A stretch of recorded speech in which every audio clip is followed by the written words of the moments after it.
Muy buenas tardes para todos. Muchas gracias. Hola, ¿qué tal, Hernán? Buenas tardes. Hola, buenas tardes a todos y todas. Bienvenidos después del receso de las vacaciones de invierno, a nuestras reuniones del Instituto de Investigaciones de Historia del Derecho. Espero que todo funcione muy bien porque estamos con problemas de conexión en todos lados. O sea, donde estoy yo, donde está la expositora, hoy parece que Internet colapsó. Así que bueno, espero que todo funcione muy bien. Les agradezco muchísimo que estén acá y hoy vamos a presentar a nuestra expositora, la doctora Graciela Swiderski, querida amiga, que no es la primera vez que se presenta acá en las reuniones, del instituto.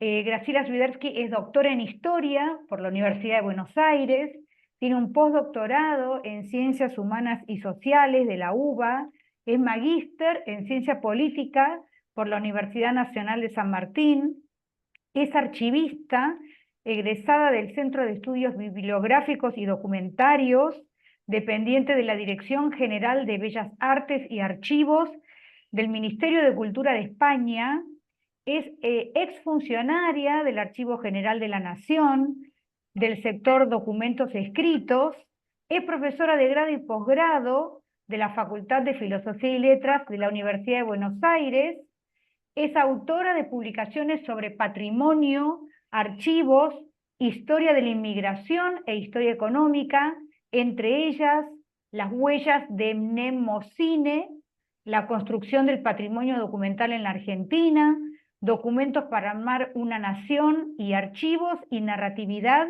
en la primera historiografía nacional, la polémica entre Mitre y López, estas dos últimas editadas por la Facultad de Filosofía y Letras de la Universidad de Buenos Aires. Les aclaro que Graciela fue muy modesta, me mandó 3 líneas sobre su extenso currículum y yo agregué, espero que sea correcto todo lo que yo he dicho acerca de ella. Es una muy querida amiga de nuestro instituto, a quien tuve el gusto de conocer hace muchísimos años, cuando yo era una joven investigadora en el Archivo General de la Nación, donde Graciela me ayudó muchísimo, muchísimo, con su enorme sabiduría, cuando ella estaba en el Departamento de Documentos Escritos del Archivo General de la Nación de la República Argentina.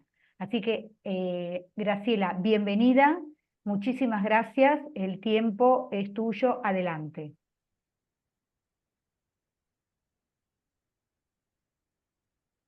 Muchísimas gracias, Viviana, por la presentación. Menos mal que no dijiste desde cuánto hace que nos conocemos, que esa parte la obviaste. Eh, bueno, eh, la idea de esta exposición es hablar, en primer lugar, de un pantallazo general de lo que consisten para mí los archivos y cuáles son las dificultades que tienen, la presentación, el nombre de la presentación, los secretos del archivo. Yo lo pensé porque los archivos siempre, pese a que ya no son más secretos por circunstancias políticas, siempre parecen resistirse a la mirada del investigador, porque tienen toda una serie de factores, de requisitos que nos simplifican y nos permiten el acceso a ellos. Entonces quería hacer primero una introducción general, después hablarles de cómo se va conformando el patrimonio y finalmente de algunas herramientas básicas para efectuar la consulta de los documentos. Estas herramientas, la única ventaja que tienen es que son consensuadas internacionalmente, o sea, tienen que ver con las buenas prácticas archivísticas a nivel internacional. Todos los países del mundo seguimos los mismos lineamientos en materia de clasificación, ordenamiento y descripción de los archivos, incluso a través de un software que fue ideado por el Consejo Internacional de Archivos, que es un organismo dependiente de la UNESCO que surge luego de la Segunda Guerra Mundial y que nuclea a todos los archivos a nivel internacional. Entonces son normas que debemos seguir todos en cualquier archivo de cualquier parte, sea público, privado, sea municipal, sea provincial, sea estadual, sea del Estado Nacional. Una primera reflexión que quisiera hacer con ustedes es sobre el concepto de patrimonio. O sea, ¿qué significa este concepto de patrimonio documental?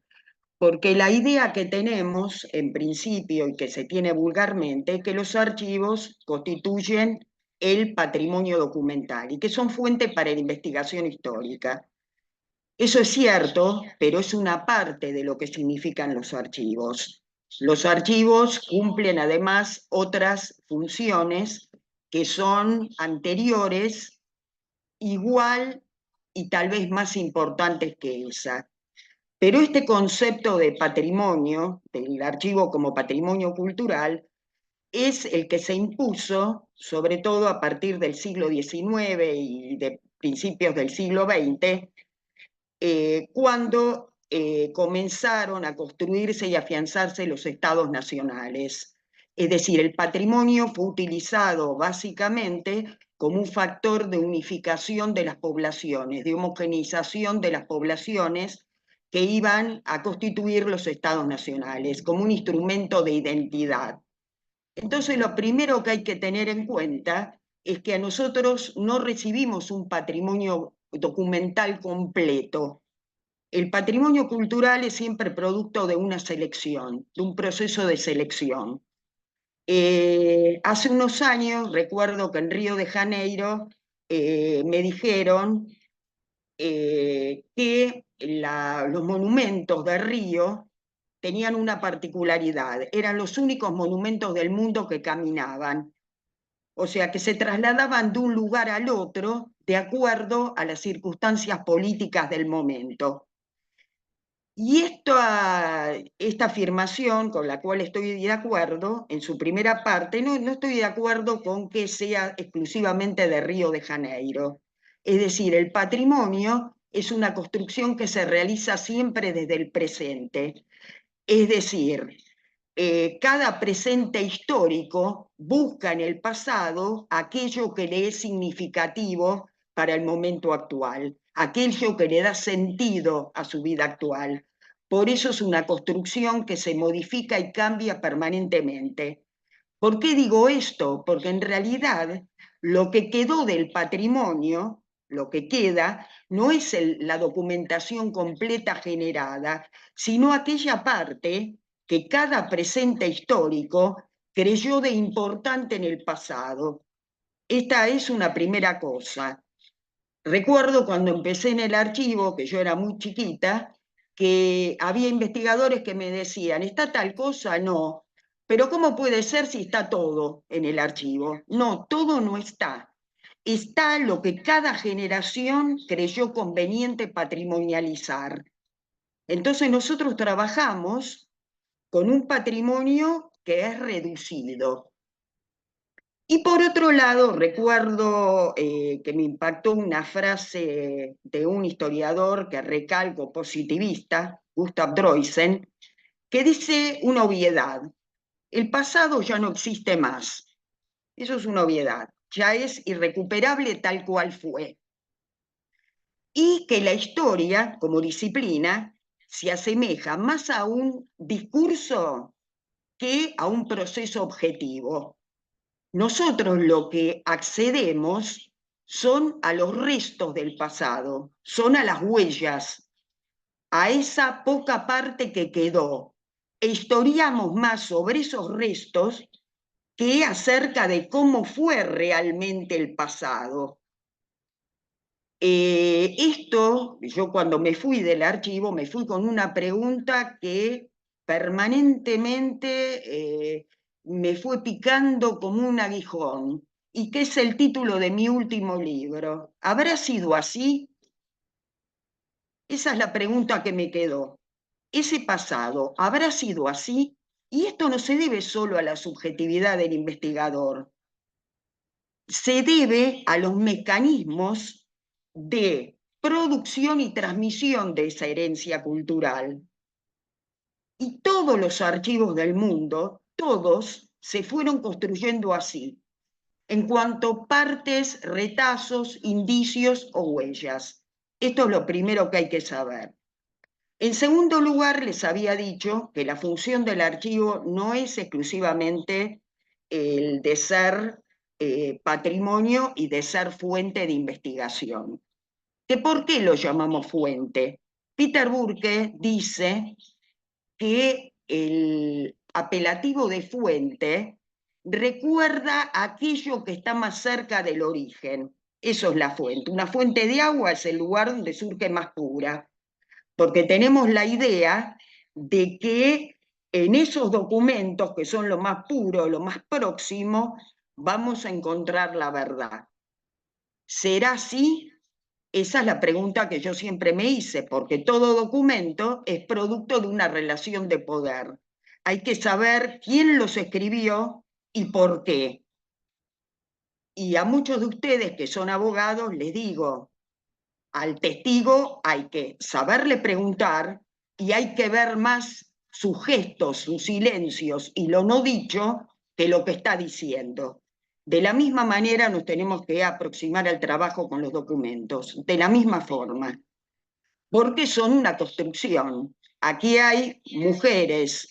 Bueno, les digo que en general los documentos dicen lo que pensaban y escribían los varones blancos pertenecientes a los sectores dominantes de la sociedad. Eso es lo que dicen fundamentalmente los documentos. Vayan al archivo, busquen documentos de mujeres y se van a encontrar que la mujer está prácticamente ausente de la documentación. Entonces tenemos que saber qué preguntar y cómo llenamos esos vacíos o huecos, porque a veces la investigación se basa en negar aquello que los documentos dicen, justamente, porque sabemos que fueron escritos con una intención deliberada. Por otro lado, les decía, los documentos constituyen también la memoria de las burocracias. Las burocracias, a medida que se desarrollan y que se internaliza la cultura escrita, van complejizando su documentación. Esta producción de documentos, en el sentido burocrático, tiene sus características que tienen que ver con las instituciones que lo generaron. Y en tercer lugar, desde el pensamiento liberal en Europa y desde las tres revoluciones modernas, la inglesa de 1688, la norteamericana de 1776 y la francesa de 1789, y los teóricos del liberalismo, los archivos dejaron de ser secretos, como lo habían sido hasta ese momento. Es decir, que hubo una exigencia para la apertura general de los archivos, que sin embargo no se produjo hasta la finalización de la Segunda Guerra Mundial y prácticamente hasta la década de 1960. En el mismo Archivo General de la Nación fue a fines de la década del 60 cuando ya el investigador podía consultar libremente sin necesidad de pedir permiso a la autoridad política y de explicarle qué es lo que iba a consultar y para qué. Eso fue recién a fines de la década de 1960, por la cuestión de los secretos del archivo, porque hoy se resisten a decirnos, pese a que la consulta en el archivo es libre. Después, general, acerca de disciplina y por qué esto nos ayuda en la consulta. No sueltos. Los documentos se describen en función de su, es decir, en función de su pertenencia a esa documentación. Esta es nuestra noción de fondo de archivo. Un fondo es la documentación producida o recibida por una persona física o jurídica en el ejercicio de sus funciones. Eso es un fondo de archivos. Entonces, de lo que se ocupa la archivística no es del documento se ocupaba una disciplina anterior llamada diplomática, que estudiaba el documento suelto para determinar su carácter de auténtico o de apócrifo. La archivística lo que estudia, su objeto, es el conjunto documental que se denomina fondos. Es decir, que los documentos están organizados de acuerdo a la institución o persona productora. El fondo, a su vez, se divide internamente en agrupaciones menores. Esas agrupaciones menores son la sección y la serie. Puede haber también subfondos, puede haber subseries y puede haber subsecciones. La serie, que es lo más importante, se determina por las funciones del organismo o persona. De la función, más el tipo documental, más el procedimiento administrativo. Eso constituye la serie. Todo eso arma lo que conocemos en archivos como el cuadro de clasificación. El cuadro de clasificación es la representación del fondo documental y de las partes que lo componen. Es una representación intelectual del fondo y sus partes. Hoy, con el documento electrónico, porque yo estoy hablando de la archivística, que se llamó periodo custodial. ¿Por qué? Porque durante ese periodo lo importante, lo sustancial, era la custodia del producto final del proceso archivístico, que era el documento, que era un objeto palpable, físico, tangible, que se podía tocar, que se podía oler, un objeto concreto. Entonces, durante este periodo custodial, estábamos más interesados en ese más de procesos y digamos, tiene que tratar con una etapa en que ya el documento dejó de ser un objeto físico. Entonces, quizás esta noción de fondo tan dura, que responde a una administración pública muy jerarquizada, se ha abandonado o se ha, digamos, transformado y se ha valorado sobre todo la cuestión de las series. Porque si ustedes observan el documento electrónico, lo que más aparece en él, supongo que todos habrán trabajado con documentos electrónicos, es más fácil ahí determinar la serie de acuerdo a la función que expresa ese documento que determinar el fondo documental, que por ahí un documento surge de la agregación de documentos pertenecientes a varios fondos. Todo esto es imprescindible porque cuando nosotros vamos a un archivo no podemos estar perdiendo el tiempo, siempre digo, buscando un documento determinado. ¿Por qué?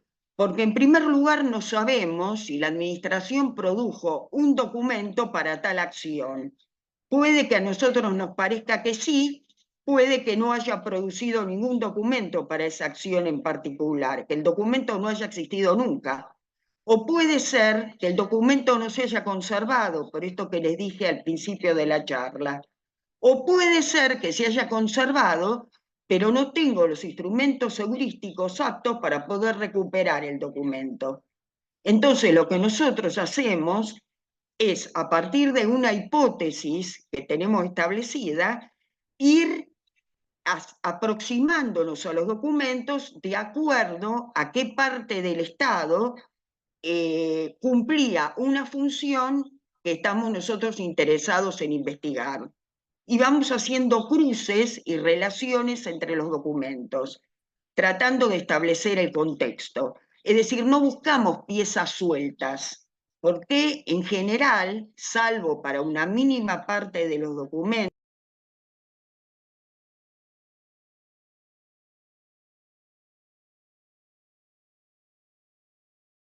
Perdón, perdón, Graciela, sin querer toqué el micrófono. Se Ahí me está. fue, sí, Perdón, perdón, adelante, adelante. ya lo reactivé.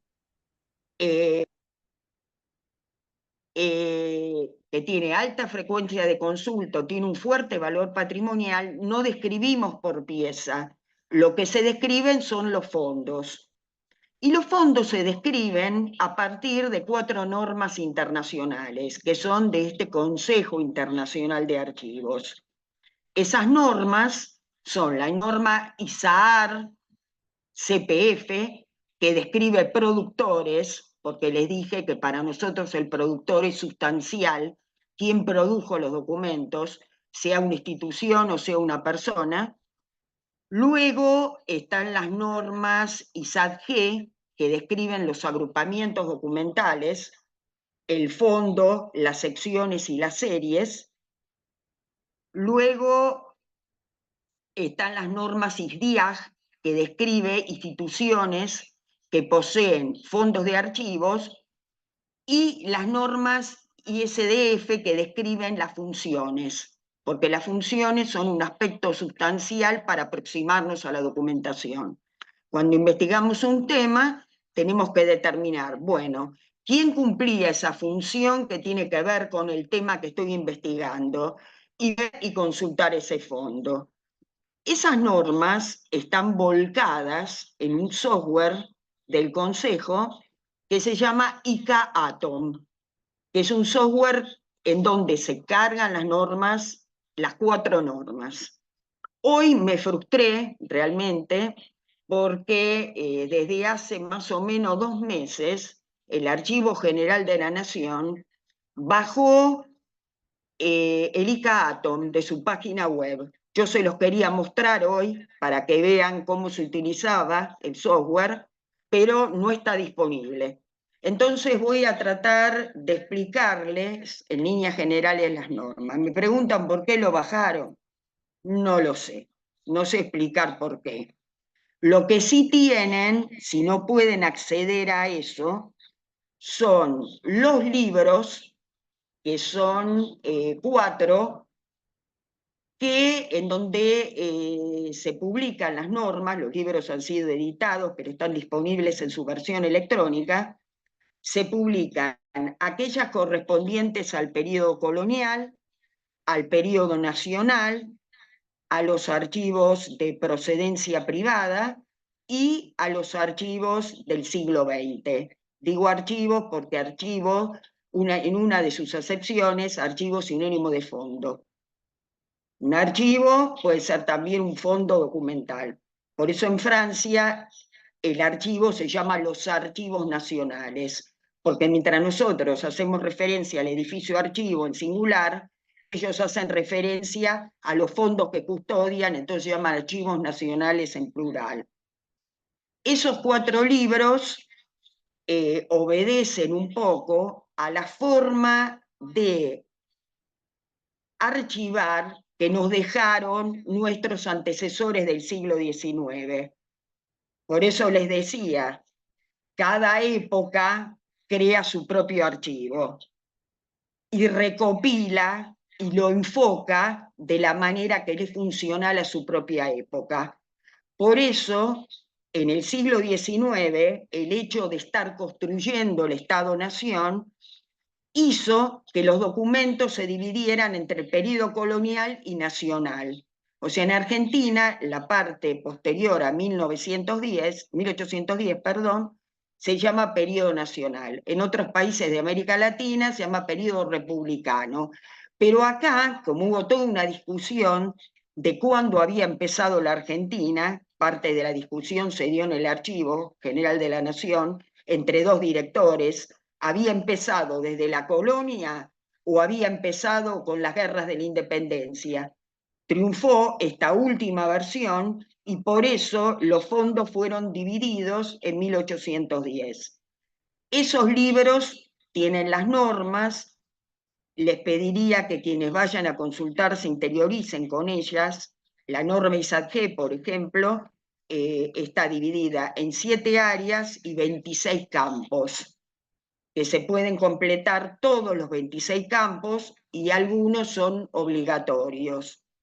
De esos campos, lo más interesante para ver para el investigador es la primera área, que es el área de identificación, que me dice las fechas extremas de la documentación, luego me dice cuántos metros lineales tiene la documentación. Eso me sirve para saber, bueno, tengo que lidiar con 1 metro lineal para consultar o tengo que consultar 200 metros.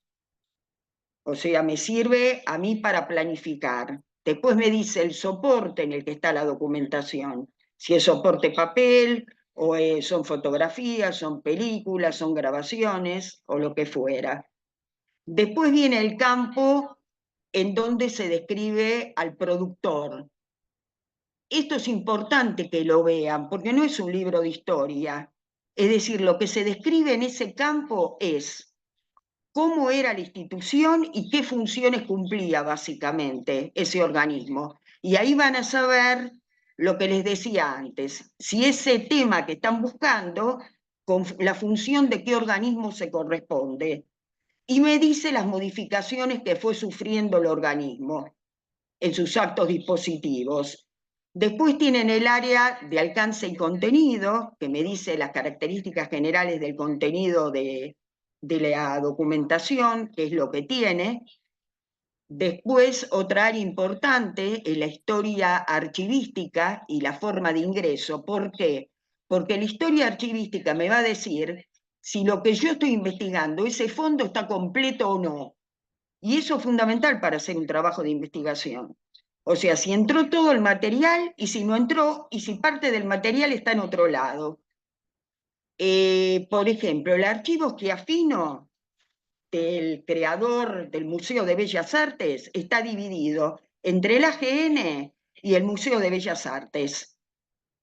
El archivo Urquiza está dividido entre lo que está en el Palacio San José y lo que está en el Archivo General de la Nación. Y otra área importante es el área de documentación asociada, que me va a decir en líneas generales qué otro fondo toma temas similares o adyacentes o que tienen que ver con lo que yo estoy trabajando. Porque a veces, cuando no se produjo documentación sobre lo que estoy buscando, no queda más remedio que buscar documentos afines. Como decía Marlowe en Los Reyes Taumaturgos, él se encontró con que había en Inglaterra muchos más documentos sobre el milagro real de la curación de las escrófulas que el que había en Francia. Entonces lo que hace él es hacer un paralelismo, buscar los documentos ingleses y tratar de rellenar los vacíos que tenía porque no encontraba documentos en Francia. Y esa parte de documentación asociada le sirve mucho para eso, es decir, para ir reconstruyendo con materiales afines. Bueno, me gustaría sí, ya quedan pocos ver si me minutitos. quieren hacer preguntas. Perfecto. Hacemos una cosa. Por eso, entonces, me gustaría... Quedan unos pocos minutos. Sí. Vamos a hacer una cosa. Yo voy a pasar un anuncio ahora y después salimos y volvemos a entrar para la etapa de los comentarios y las preguntas. Bueno, yo lo que quería decir era, en primer lugar, que agradecerte, obviamente, Graciela, y te voy a agradecer, seguir agradeciendo. Graciela está hablando desde el Instituto de Investigaciones de Historia del Derecho. Esa biblioteca hermosa que ustedes ven atrás es la biblioteca de nuestro instituto. Por fin apareció el instituto en las charlas de los jueves. Graciela está físicamente en el instituto ahí con nuestro bibliotecario Leandro Lescano. Así que ahí pueden admirar lo que es una mínima parte de lo que es nuestra biblioteca. En segundo lugar, quería decir que, bueno, imagínate lo que es, todo lo que vos estás diciendo, imagínate lo que significa para las 35 personas que están conectadas en este momento, todas las que no se pudieron conectar y que seguramente van a ver este video cuando esté subido a YouTube. Lo que me lleva a concluir que realmente este tema nos interesa muchísimo a todos, y que pensemos en la posibilidad de que se dicte un curso sobre archivística en el instituto. Si hay interés, y me gustaría si alguien acá por el chat, si está interesado, después conversaríamos con Graciela, si Graciela puede, si el instituto puede, pero me parece que sería muy interesante hacer un curso sobre archivística, Graciela. Estás muteada, estás muteada. De mi parte, estoy ahí, pues, porque me acabo de... Qué cosa rara. Ahora sí, ahora estás bien, pero cuidado que a veces está silenciada. ¿Ahora me escuchás? Sí, sí, te escucho, te escucho. Bueno, sí, no tengo ningún inconveniente porque, bueno, para poder condensar lo que tenía que decirles en esta charla, corrí como loca.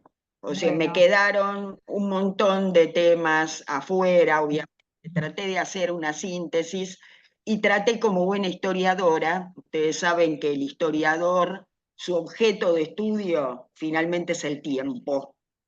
así O es. sea, siempre he tenido un gran manejo del tiempo, pero me había preparado cosa y me dijeron, bueno, Bueno, no, hay que no, acotarla a pero tantos minutos bueno, y bueno, acá ya en el corrí como chat hay un loca. montón, acá en el chat hay un montón de gente que está interesantísima. Así que después lo seguimos por privado, después lo conversamos, Graciela, a ver si podemos armar un curso virtual, ¿Cómo virtual no, Viviana? de archivística, tendría que ser virtual Ujú. para poder traer a toda la gente que está en el exterior. Sí, sí, sí. En otras circunstancias, capaz que el instituto no lo hacía porque no tenía interesados, pero hoy en día que tenemos tanta gente del exterior y que tenemos la posibilidad de hacerlo por plataforma, a mí me parece que tendríamos que instrumentarlo. Así que quédense tranquilos que lo vamos a charlar con Graciela. Bueno, salimos y volvemos a entrar porque seguramente va a haber un montón de comentarios y un montón de preguntas. Así que nos vemos en unos minutos, y volvemos a hacer los 35 que éramos. Hasta luego. Anotar. Resulta que como me dedico al derecho canónico, ahora sí, como me dedico al derecho canónico, la doctora manifestaba que ya no hay ningún archivo secreto. Sin embargo, hay en materia de la Iglesia Católica algo que se denomina el archivo secreto de la curia, regulado por el canon 489 del Código de Derecho Canónico.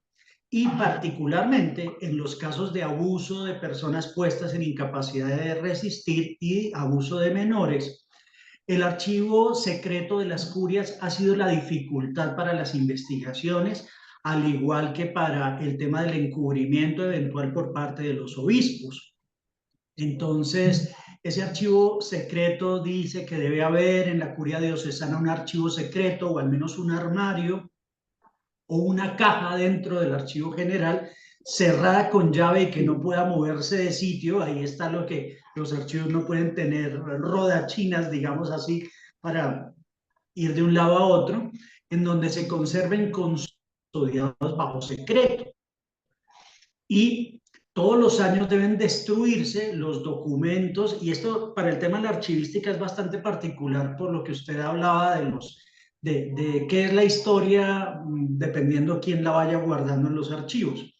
Todos los años deben destruirse los documentos de aquellas causas criminales en materia de costumbres cuyos reos ya hayan fallecido o que hayan sido resueltas con sentencia condenatoria 10 años antes, debiendo conservarse un breve resumen del hecho junto al texto de la sentencia definitiva. Entonces, es, digamos, como una excepción para el secreto en materia de archivos, pero hoy en día, y precisamente con la política de la tolerancia cero del Papa Francisco en torno a estos temas, pues ha sido algo que ha entrado precisamente en cuestionamiento acerca de la licitud o ilicitud del canon 483 en cuanto a que un archivo deba o no ser secreto. Bueno, cuando yo hablaba del levantamiento del secreto, y me refería fundamentalmente al liberalismo y la publicidad de los actos de gobierno, o sea, me refería a los estados. De todas maneras, los estados siempre han sido más proclives a permitir la consulta del pasado que ya no causa ninguna dificultad, no trae problemas a las autoridades actuales, que abrir la consulta de lo que sí les puede perjudicar. O sea, siempre me referí a los estados. El tema de la iglesia es un tema aparte, digamos. Yo estaba hablando fundamentalmente de los estados. Es más, hay un politólogo italiano, que lo deben conocer, Norberto Bobbio, que decía que el mejor termómetro para medir la democracia era el acceso a la información pública. Cuando más acceso, más democracia; cuando menos acceso, menos democracia. Y sabemos que existen, como decía O'Donnell, democracias de baja intensidad. Sabemos que hay dificultades, sobre todo para la consulta de los documentos recientes, y además que muchas veces toda la legislación de acceso a la información está relacionada básicamente con el delito de corrupción, con la cuestión de la accountability, que llaman los anglosajones, es decir, la rendición de cuentas, y no con la etapa del proceso en el cual se va gestando la documentación, que en realidad es como la medicina curativa y la medicina preventiva. Mejor hacer prevención, porque una vez que se produjo el acto de corrupción, ya hemos perdido el dinero, ya lo hemos perdido todo. La prevención de la corrupción, la transparencia, es durante todo el proceso. Y es muy difícil consultar la documentación reciente. Yo lo sé perfectamente. Tuve mis discusiones en el archivo porque mucha gente, no, porque los archivos son para el acceso a la información, dejemos su finalidad histórica, olvidémonos. Y lo que me surgía a mí siempre era la siguiente pregunta. Decime, acá, ¿quién viene a consultar? ¿Viene el ciudadano? Y yo prácticamente no he visto ninguno. ¿Viene el historiador? ¿Por qué? Porque no hemos podido tener la documentación más reciente, que es la que garantiza el acceso a la información pública. Al ciudadano, ¿qué le interesa la documentación de Belgrano o de San Martín? Lo que está buscando son cosas que le atañen a él y que son recientes. Y ahí es donde está el problema. Es decir, a mí me encanta hablar de esto, del acceso a la información, me fascina. Ahora, la realidad es que los archivos en general son para el historiador o para la gente que hace una investigación retrospectiva, una investigación acerca del pasado, lamentablemente, porque no surgieron así, porque el Archivo General de la Nación surgió como una entidad administrativa, así lo concibió Rivadavia, y para la publicidad de los actos de gobierno. Se hizo el callo histórico en el proceso de construcción nacional. Ahí es donde cambió el paradigma. Y se empezó a juntar lo del historiador. Ahí metió mucho mano Mitre. Por eso es que en el archivo, el periodo que va de la presidencia de Mitre, para los que son de otro país, 1862, hasta prácticamente 1900, el archivo casi no tiene documentación. ¿Por qué? Porque esta generación, el gran constructor de la nación argentina, que para mí fue Mitre, es innegable, la habrá hecho bien el proceso mal, pero él fue el constructor. Nosotros no objetamos a ninguno de sus próceres. Figura que subió en el caballo y en el bronce son nuestros próceres nacionales, Belgrano y San Martín. A Mitre le interesó el pasado, pero no lo que estaba produciendo su propia generación. Y entonces tenemos un hueco impresionante en ese periodo. No hay muy pocas cosas, algunos archivos privados nada más. Qué grande. ¿Alguna otra pregunta? Sí, Muchas hay gracias. varias, hay varias. Y Muy, el No, por tiempo, favor. perdón, sí,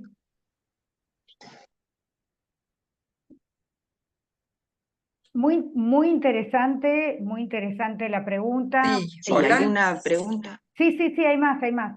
Yo lo que quería agregar a esto, Sí, como una anécdota, como un toque de color, quería contar que una vez yo llevé a mis alumnos de la Facultad de Derecho de la carrera de abogacía al archivo. Y cuando terminó el curso, hice una encuesta sobre qué les había parecido el curso. Me dijeron que lo que más les había gustado era la visita al archivo. Siempre cuento lo mismo, Graciela, pero la verdad que fue una experiencia muy linda. Bueno, te veo ahí El medio público se renueva. Así es. Bueno, Jacqueline Basallo, presentate, después le damos la palabra, no sé si primero a Salvador Latorre y después a Fernando, y ya tenemos que ir cerrando. Por favor, la pregunta concreta y la respuesta concreta. Adelante, Jacqueline, presentate para los que no te conocen. Hola, buenas tardes. Soy Jacqueline Basalo de la Universidad Nacional de Córdoba. Graciela, un placer escucharte y felicitarte por la disertación. Dos cosas muy cortitas. Una noticia y una pregunta. La primera, mientras Graciela estaba disertando y mencionando su libro, la EduBIM, la editorial de la Universidad Nacional de Villa María, acaba de lanzar la novedad de la preventa de su libro. Eso lo aviso porque acabo de recibir el correo. Y la segunda, Graciela, lo que mencionabas sobre las áreas de documentos asociados, ¿tendrá que ver con las secciones indiferentes que encontramos en los archivos? Con ese nombre, ¿no? Sección indiferente. ¿A qué se refiere un archivo cuando habla de una sección de documentos indiferentes? Bueno, Gracias. nosotros en el archivo no No, tenemos, no. en el archivo no hay. Yo a lo que me refiero con documentación asociada, que obviamente, debe haber mucho más. O sea, cuando nosotros nos planteamos buscar la documentación asociada, en general tratamos de buscar la documentación asociada que estaba en el mismo archivo, porque si no se te expande el tema un montón. Lo que te permite, igual el Atom, es irlo completando. Como está subido en línea, entonces se puede corregir y se puede completar.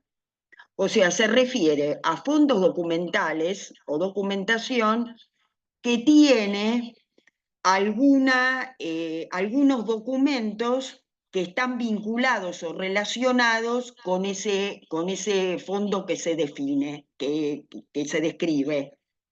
O sea, cuando hablamos de, por ejemplo, el archivo que tiene que ver con el cabildo, bueno, está relacionado todos los documentos que son judiciales, está relacionado en el aspecto de lo que es el tribunal comercial, el archivo del consulado y después lo que es el tribunal comercial. En general lo que tratamos de hacer fue eso, como en uno de los ítems, que no lo mencioné, que se refiere a si hay publicaciones sobre esa documentación. Tratamos de poner las publicaciones que estaban en el archivo, que permiten, por ejemplo, ciertas publicaciones de ediciones de fuentes, no ir a consultar el original, ir directamente a la publicación, que es más fácil de leer, y por otro lado, le ahorra a los documentos la manipulación. Muchísimas Muchísimas gracias, gracias. ¿Alguna Graciela. otra cuestión? Sí, Salvador Latorre, presentate, Salvador, por favor, ¿Alguna? pregunta cortita, respuesta cortita. Salvador, ¿me escuchás? Ahí tan mala. Sí, sí, la Ahí está, escucho, adelante, profesora Viviana. adelante. Buenas tardes desde Alicante, un saludo a todos desde aquí, Alicante, España. Abraham, un saludo que estuvo por aquí, por España. También, bien, la profesora, que no he dicho que soy, bueno, soy licenciado en Derecho, máster en Derecho de las Administraciones Públicas, soy funcionario de la Administración de Justicia y abogado, pero no ejerciente por incompatibilidad.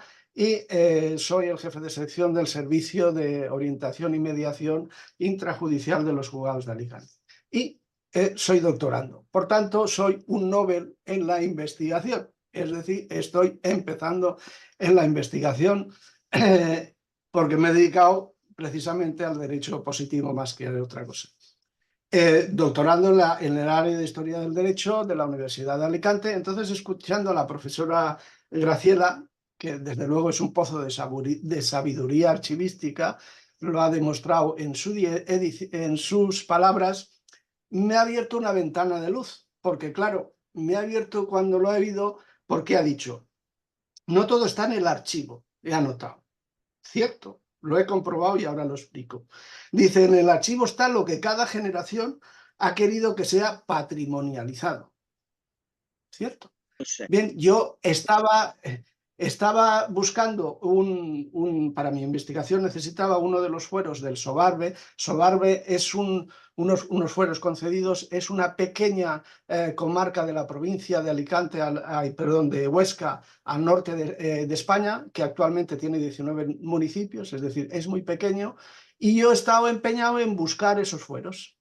Y buscando en el Fondo Histórico de Aragón, que es quien lo conserva, pues he encontrado los fueros de Calatayud, sección Cancillería, leo, materia, concesión, donaciones, por Pedro de Aragón concede nuevos fueros en Cataluña y Saedas, pero los del Sobarbe no están.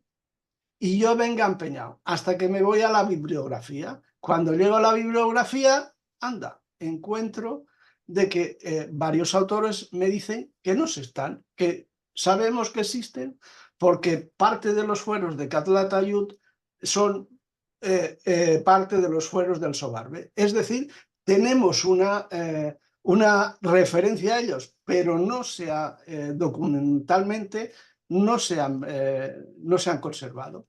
Entonces, claro, al oír a la profesora hoy decir que no todo está en el archivo, pues me he quedado un poco con el descansado, en el sentido de decir, bueno, ya no tengo que ir al archivo, porque todo actualmente, como estamos en una digitalización tal, yo puedo acceder a los fondos históricos de la Corona de Aragón desde mi ordenador. Desde hecho lo hago y todo lo veo desde el ordenador. No hace falta que vaya a ver el pergamino. Bueno, iré un día a ver el pergamino de los de Calatayud, de Huesca y Zaragoza, pero será cuando yo termine mi trabajo. Pero el contenido del que yo tengo que hablar, del que tengo que hacer en mi tesis, pues lo consigo a través de ahí. Y entonces al escuchar a la profesora, pues me he quedado sencillamente en paz de decir, bueno, pues esto no está, hablaré como se habla en referencias.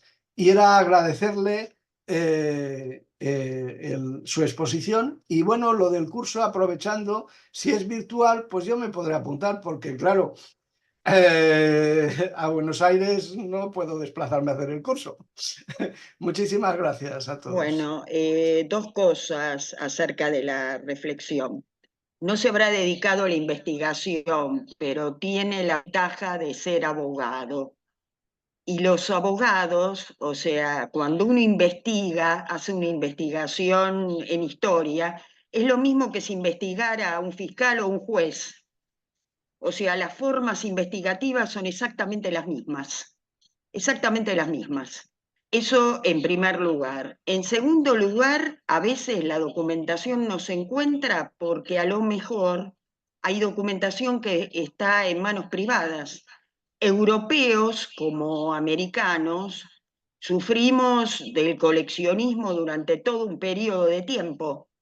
Entonces hay cosas que están en manos privadas. Les voy a contar una breve anécdota del último tiempo que estuve en el archivo. Yo había publicado documentos para armar una nación y uno de los tomos que se refiere a la cuestión de límites, yo abordé los límites con todos los países que lindan con la Argentina. En el caso de los límites de Chile, recuerdo que por otros documentos se mencionaba que había una publicación que el gobierno argentino le había enviado a la reina Victoria para el laudo arbitral que terminaría con los pactos de Mayo y resolvería gran parte, en 1902, gran parte de la cuestión limítrofe con Chile, que tenía fotos, que tenía explicaciones, que habían hecho el perito Moreno y Barros Arana, bueno, toda una cuestión así. Publico el libro, un día estaba en el archivo, en mi oficina, recibo un llamado, una señora que me dice, usted sabe que se me murió, no sé, el padre y encontré en la biblioteca 2 tomos de lo que la Argentina envió para hacer el laudo literal en Inglaterra, la cuestión limítrofe con Chile. Dice, ¿a ustedes les interesa? Le digo, tráigamelo ya. Y después estuve persiguiendo a la mujer, pero porque no quería que se arrepintiera, porque mi miedo era que se arrepintiera. Y bueno, ese libro está en la biblioteca del archivo, que es un libro que tiene un carácter casi de documento, de una forma totalmente azarosa, porque quizás no la atendía yo, la atendía otra persona en el archivo, y no le veía la importancia que esa publicación tenía. Fue una publicación básica y fundamental para destrabar la cuestión limítrofe con Chile. Esta es una anécdota y como eso, miles de casos y he sucedido en el archivo miles de veces. Lo que pasa es que esta la viví. Fue a los pocos meses de haber publicado el libro. Digo, ahora consigo esto. Me querían matar directamente. Bueno, no. Digo, ahora viene esto. Bueno, por lo Vale, menos conseguí para el archivo. vale más tarde que nunca. Qué privilegio Bueno, poder pero escuchar. fíjense en qué época, estamos hablando de fines del siglo y recién está en el archivo desde el año, no sé, habrá sido el 2018. Qué privilegio poder escuchar Así que son cosas, a veces es el todas, azar. todas estas historias, poder escucharlas así directamente de boca de los protagonistas. Fernando Font, por favor, presentate, hacé la pregunta y vamos a tratar de ir cerrando. Adelante, Fernando. Breve, breve. Bueno, ¿me escuchan? Sí, sí, sí. Sí, Hola, hola, ¿me escuchan? Sí, sí, te escuchamos. sí, Ah, escuchamos. bueno, buenas tardes. Mi nombre es Fernando Font, soy alumno de la Facultad de Ciencias Jurídicas de la Universidad Nacional de La Plata y participo como auxiliar del Instituto de Derecho Constitucional. La pregunta que le quería hacer, ya que habló la doctora del software, del Atom y demás, si este software nos muestra los fondos únicamente en una situación estática, o sea, tal cual en materia inclusive descriptiva y demás, o si permite mostrar también lo que podría ser la dinámica de la historia del fondo y se me pone como caso testigo prácticamente, que es casi traumático para la historia de la República Argentina, en lo que ha ocurrido con el fondo del Congreso de Tucumán, Buenos Aires, 1816-1820, que ha viajado varias veces en sus idas y vueltas y en sus retiradas por historiadores y demás. O sea, si puede, en el software puede quedar la siguiente constante, inclusive quedaría alguna sección que sería invisible, que sería la sección de los documentos que sabemos perdidos y que inclusive algunos historiadores llegaron a escribir, ni Mitre los vio, cuando escribió en 1857 la primera edición de la historia de Belgrano. Bueno, muchas gracias y felicitaciones a la doctora por la exposición. Sí, esa documentación del Congreso le tengo un cariño especial. En realidad, lo que se había extraviado fue básicamente los documentos correspondientes al primer año del Congreso, entre 1816 y 1817, que se los había llevado un cura salesiano para escribir la historia del Congreso. En el interín que iba a escribir la historia del Congreso, el cura murió. Quedaron los documentos en un armario de la orden salesiana y curas posteriores lo encontraron y se lo entregaron al presidente Ilia y luego esa documentación vino al archivo y cuando yo entré estaba, me acuerdo, envuelta en un papel marmolado, tirada en la sala anexa del lugar en donde yo trabajaba y lo vi. A partir de ese momento fue que se hizo la descripción de los documentos. Pero sí, tuvo todo un recorrido. De hecho, el acta original de la independencia no está, se perdió a los pocos años de declarada la independencia. Está el acta publicada y en el fondo del Congreso hay una copia trunca del acta, que es de época, pero que no está el acta original. Es decir, que hubo todo un recorrido que tuvieron esos documentos. Y debimos juntarlo, integrarlo a la parte del Congreso que sí estaba, porque eso, bueno, no me quiero extender, pero viene del momento en que el archivo, que era de la provincia de Buenos Aires, Roca lo nacionaliza en 1884 y se dividen los documentos que pertenecían a la nación de la provincia de Buenos Aires, cosa casi imposible, porque para los que no son de Argentina, la provincia de Buenos Aires estuvo unida en una forma que no se podía casi separar de la nación hasta el proceso de consolidación de la nación argentina después de la batalla de Pavón. O sea, las instituciones de la provincia de Buenos Aires y de la nación eran las mismas. Cuento algo gráfico. Por ejemplo, decía el cartel, aduana de nacional. Se desata el proceso de la anarquía del año 20, se cambia el cartel, aduana de la provincia de Buenos Aires. Luego, cuando se hace la unificación después de Pavón, se baja el cartel aduana de Buenos Aires y se pone aduana de la Nación. O sea, era la misma documentación, por eso fue tan difícil dividirla. Y por eso esa división se hizo tan mal, se hizo pésimo. Hay documentos que podrían considerarse nacionales que están en La Plata, y otros documentos que son provinciales, como la Secretaría de Rosas, que están en el Archivo General de la Nación. O sea, fue una división mal hecha. Puedo hablar mucho de esto, pero bueno, para otro momento dejamos la anécdota. Muchísimas gracias. Bueno, yo no veo más manos levantadas y quiero hacer 2 o 3 comentarios nada más. Esto que vos comentaste de la ausencia de la mujer en los archivos, tiene que ver con cómo se armaron los auxiliares descriptivos. Si los auxiliares descriptivos se hubieran armado con perspectiva de género, entonces seguramente encontraríamos cosas que servirían para estudiar a la mujer en el archivo. Pero cuando en la época en la que se armaron las palabras claves para armar los auxiliares descriptivos no se tenía conciencia de todo esto, entonces buscar a la mujer en el archivo es buscar una aguja en un pajar, ¿o no?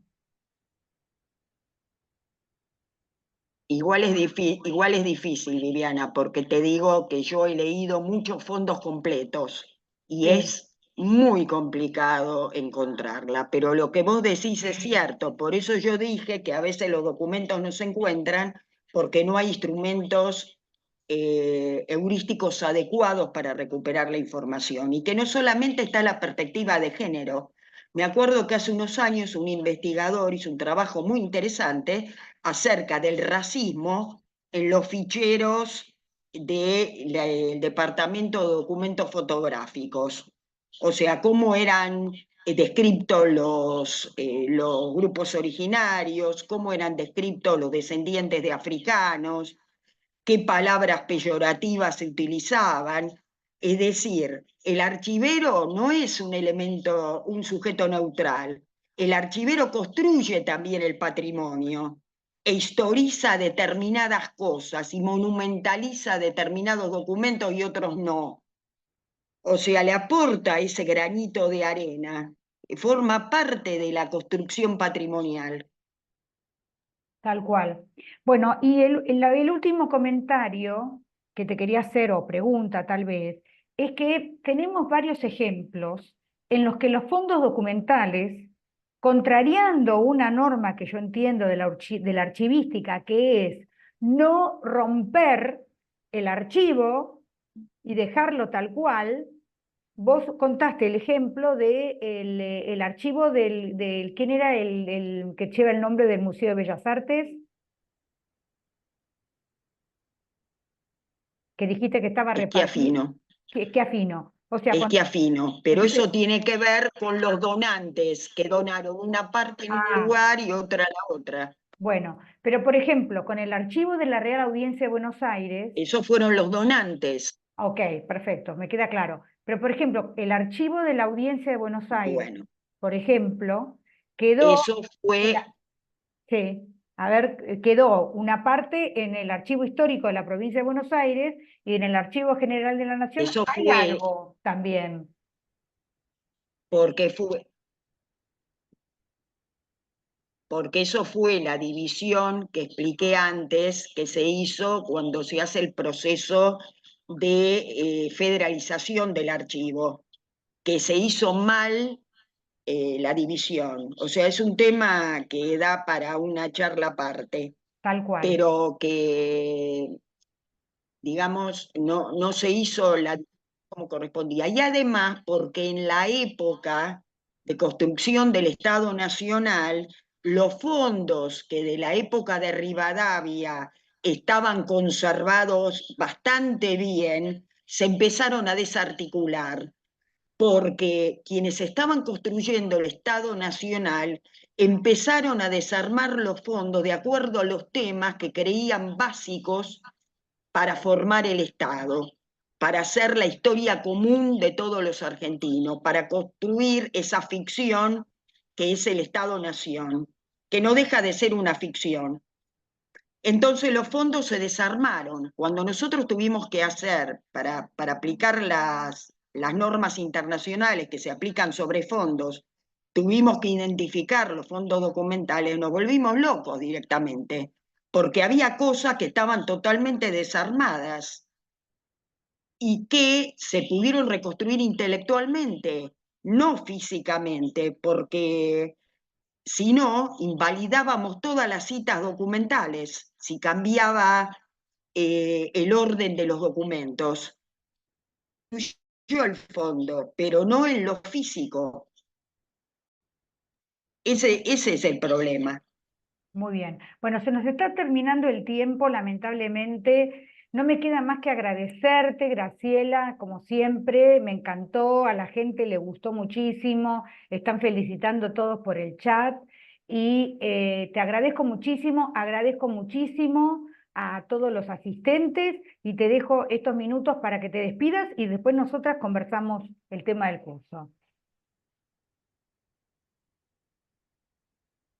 Bueno, los despido entonces, para mí fue un placer, les agradezco mucho la atención, les agradezco mucho el interés y bueno, hasta cualquier momento. Bueno, chau Graciela, chau a todos, nos vemos el jueves que viene. Muchas gracias. Chau.